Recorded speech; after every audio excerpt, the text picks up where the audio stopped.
My name is Philly Solano. I'm the coordinator for Veteran Affairs here at Craven Community College. And I have the distinct pleasure of also being the Student Veterans Association Club Advisor. And if the SVA could please raise their hands. This is part of our executive team.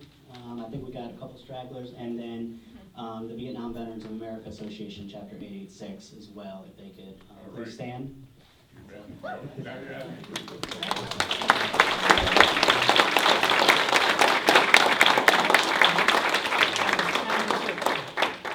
Once again, welcome everybody, and without further ado, I'd like to welcome our president and retired Lieutenant Colonel, Dr. Ray Stats. Good morning. Welcome to Craven Community College. I'm going to botch this right up front. I'm going to start with some introductions, and then I'm going to miss people, and then I'm going to be in trouble already. So let me start. We have two of our trustees with us from the college. We have E.T. Mitchell, also Craven County Commission. We have Miss Jennifer O'Neill, also with the college. We have one newly appointed representative. We have Senator Bob Brinson. Is it officially, are you not quite yet? So Alderman Bob Brinson for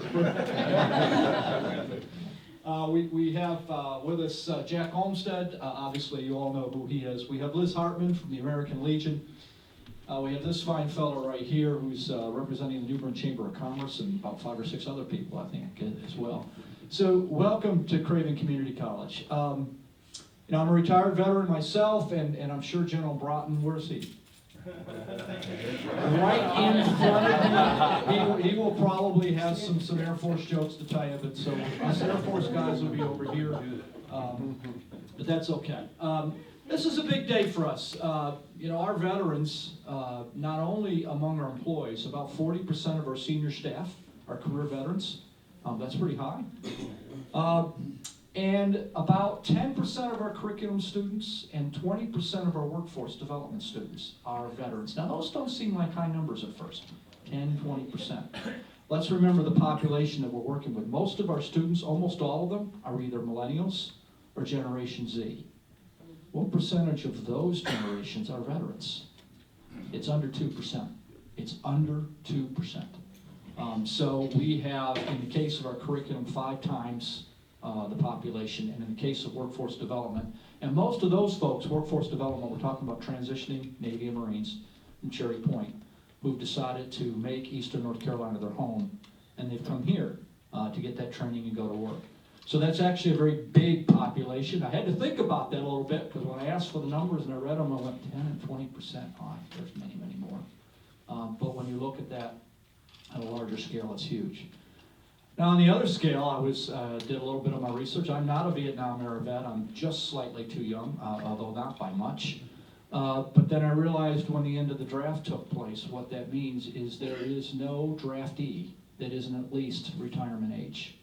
Think about that for a moment, and then go back to the group I just mentioned, millennials and Generation Z. There's a big gulf between the shared experience of the Vietnam generation and the generations that followed. And so that's where I really appreciate, on behalf of the college, what you're doing, which is granting your legacy to our students who continue to serve. And that'll be a legacy that will live with the college long past each of the generations that go before us, and we are deeply grateful for that. And as part of that appreciation, we are very proud to display that legacy in a very prominent place in our college, where students past and present can look and remember the contributions and sacrifices that now a very select group of Americans choose to make on behalf of their country, and show their gratitude, and for those that have done that, to have some measure of appreciation that is tangible in scholarships that will further their education and help their families towards future generations. So again, thank you very much on behalf of the college. Thank you for coming. What a wonderful turnout we had this morning. Again, thank you. And I think I'm next to introduce Mr. Kuzik, chaplain, to deliver an invocation.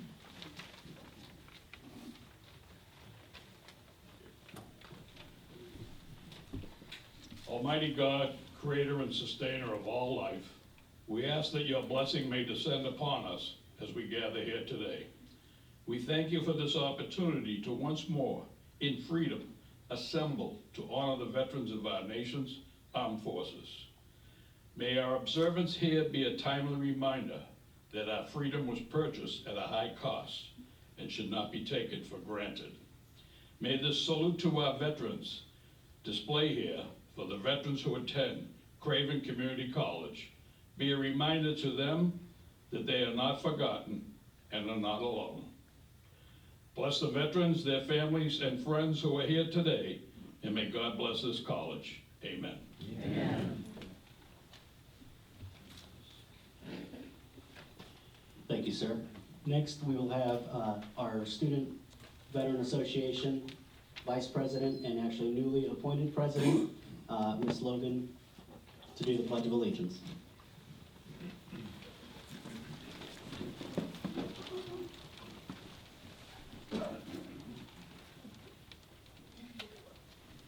I pledge allegiance to the flag of the United States of America and to the republic for which it stands, one nation, under God, indivisible, with liberty and justice for all. Thank you, Madam President. All right, and next up, without further ado, to do the tribute to our veteran students will be Major General Tom Bratton. Thanks.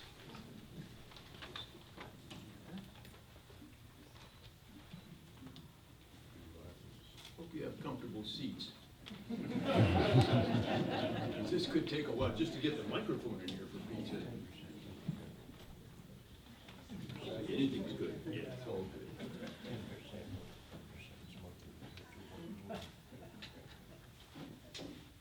You know, all the citizens of a great nation appreciate the freedoms and the opportunities that they have.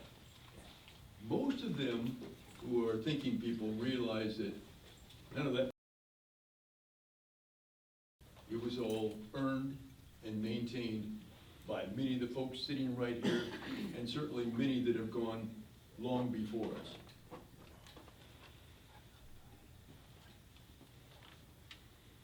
And it is continued now by some of the folks that are now coming into the college or serving on the college staff, who also understand the importance of it, of freedoms, and they step forward. And they step forward in times when they're needed. Sometimes in times when it's tough, sometimes in times when it's just tough to be ready to be tough when the call comes. And they're doing that for us right now. And the folks that do that, that step forward and serve, we have a name for them, we call them veterans. And there are probably a dozen or more official definitions of a veteran, but I have my own. So I'm gonna read my definition of what I think a veteran is. A veteran is one who left all the comforts of his or her home on short or no warning to travel to a place not of his or her choosing that may be freezing cold or baking hot, to live in a tent or a hole or a steel box in order to prosecute a policy set by the government of his or her country which he or she may not understand, which will likely cause them to miss births, birthdays, baptisms, first ball games and dance recitals, anniversaries, graduations, Christmas with families, and other special events, and who at one time or another in his or her life wrote a check made payable to the government of the United States for an amount of up to and including my life. That's a veteran. I mean, it's not something you just say, well, heck, I think I'll go up and sign up because we'll get some really neat travel, or I'll get some great education benefits afterwards. You're putting your life on the line. And for all the veterans who have done that, whether it's been in a time of war, in a time of peace, those few short periods where we weren't actually fighting somebody, it's pretty special. So today we're here to do a couple things. One is to thank all of the veterans, and particularly our veterans who are now going through the community college.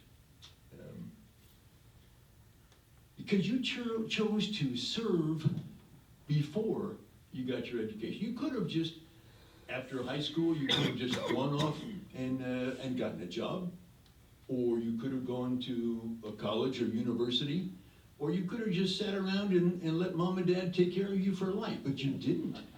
do that, and for that, we thank you. And you may have had a lot of reasons why you joined. Certainly, some did it because they couldn't afford to go to university. Some didn't have any clue what they wanted to study because they didn't have a clue what they wanted to do when they grew up. Others were just tired of school. Some wanted to impress a member of the opposite. Some wanted to get away from a member of the opposite. Some wanted to follow the footsteps of their parents or a close friend who served in the military. Grandpa served, Dad served, my brother served. I have no choice. I've got to do that kind of thing. So that was some of them. Some just wanted to make sure that their children and their grandchildren had a chance to live and achieve their dream in life.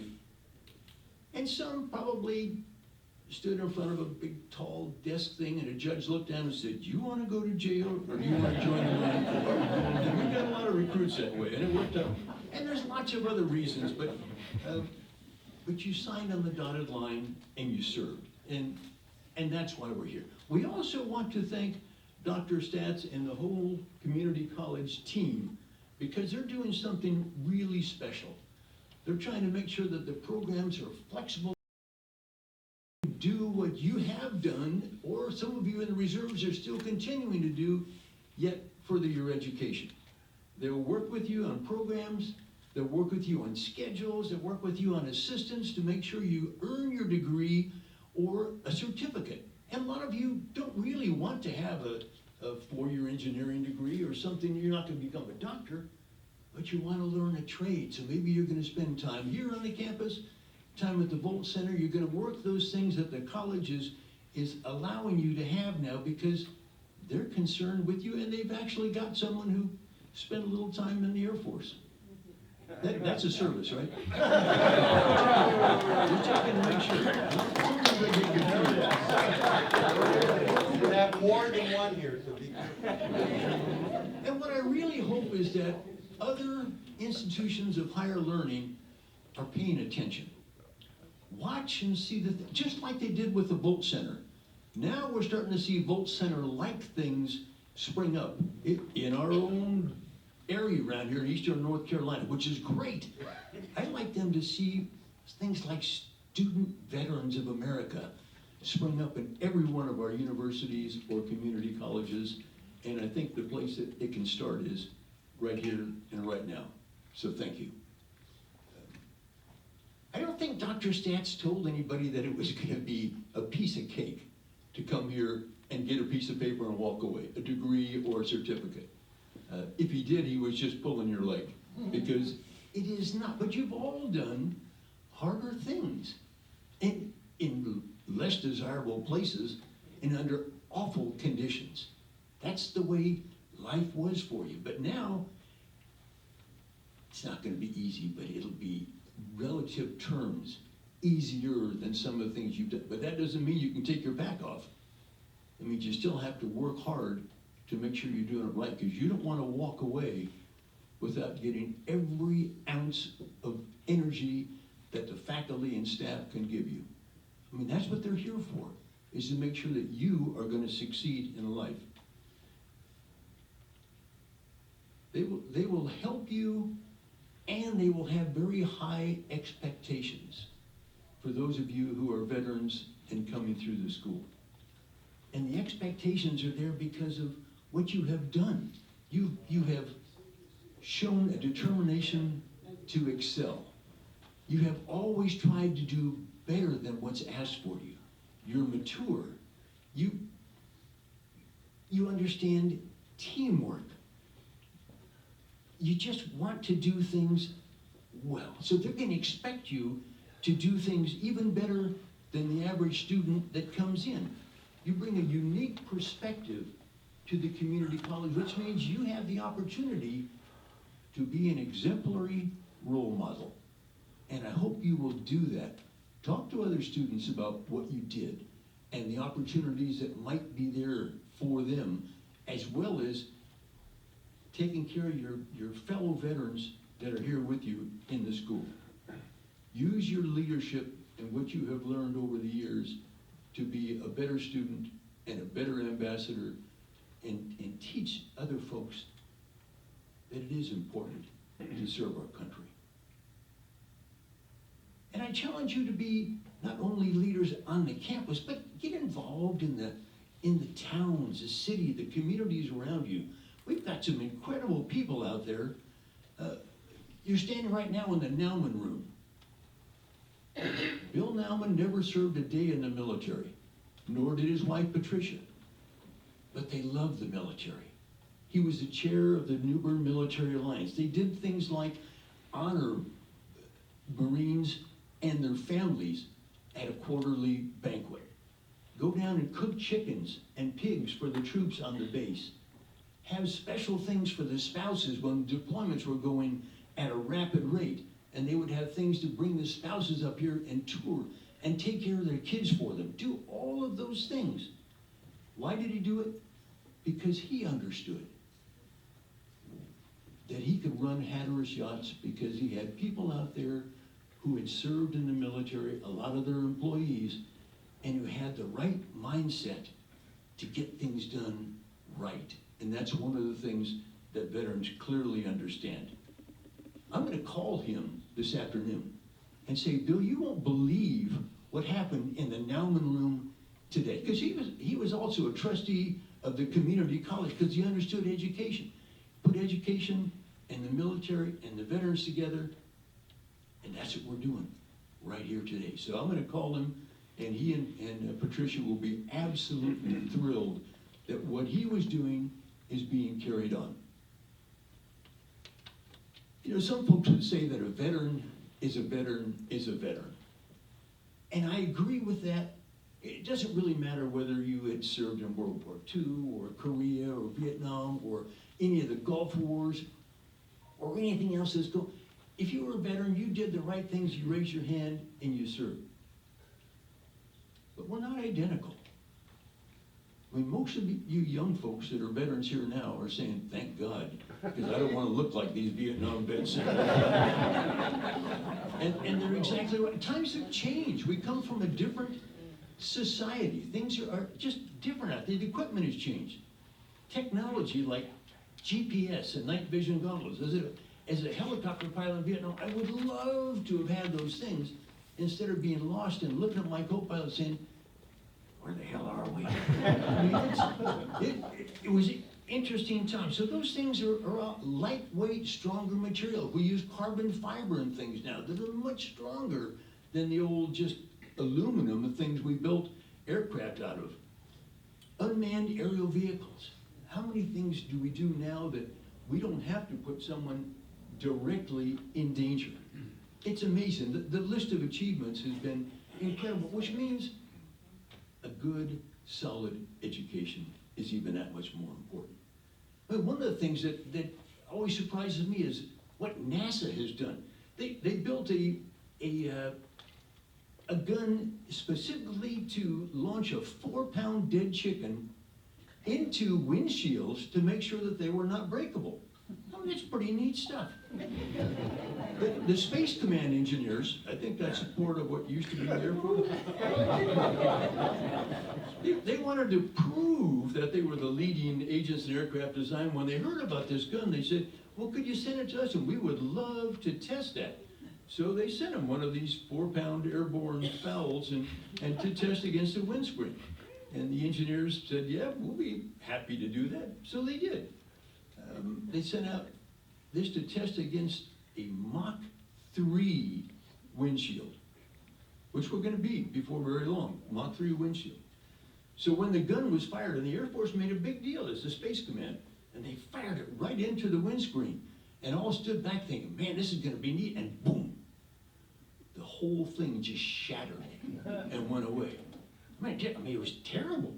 It went through the windscreen, through the pilot's seat, and stuck in the bulkhead behind in the back wall of the cockpit. He said, oh my mackerel. So they, of course, called the engineers at NASA and said, what in the world is going on? You got to help us with this.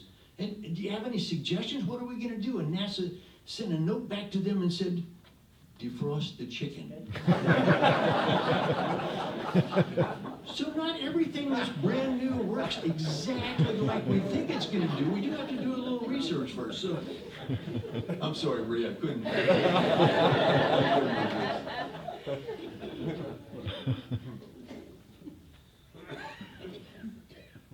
But those of us, the guys in the front up here who fought in Vietnam, clearly fought a different kind of a war. We looked different, we had different tools, different terrain, all of those kinds of things, but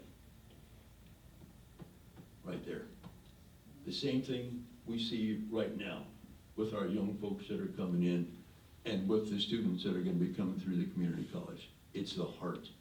It's a desire to make the country better, to see what we can do to leave this place better for those who follow us. We're going to see a plaque in a few minutes out there, and that represents Chapter 886's desire to appreciate all of those who have ever served. Those who didn't come home, those who did come home, and those who are serving now, and those who are here getting an education now to help themselves get even better. We ask that those who are coming here now would make sure that we carry on the traditions. And one of the traditions of the Vietnam Veterans of America is that after Vietnam, there were some weak times there as far as community spirit.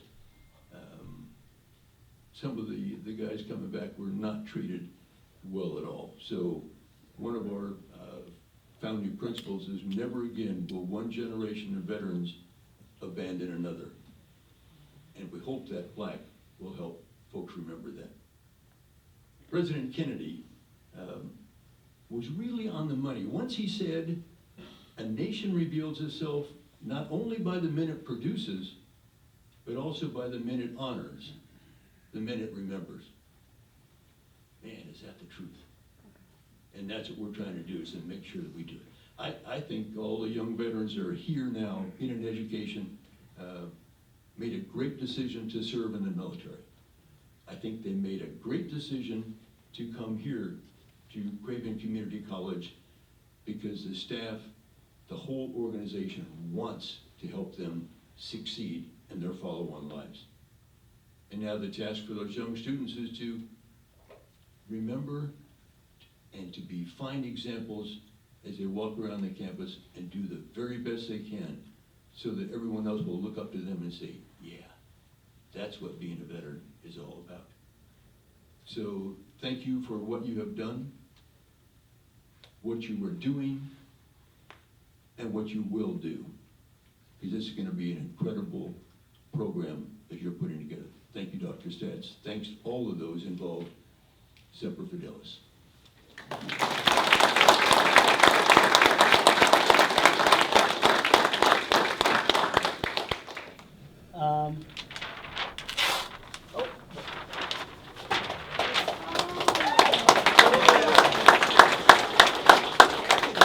Who do you want to read that section? Go ahead. Okay. Duty, honor, and country. We salute the student veterans of Craven Community College. Your military service is greatly appreciated and deserves much respect. Having finished your duty to our country, we wish you well in reconnecting with family, friends, community, and life. Now in your role as a student veteran, we are confident you will do well in your academic pursuit. Further, we trust that because of your training and commitment to hard work, you will make a significant contributions to the college community. Welcome home.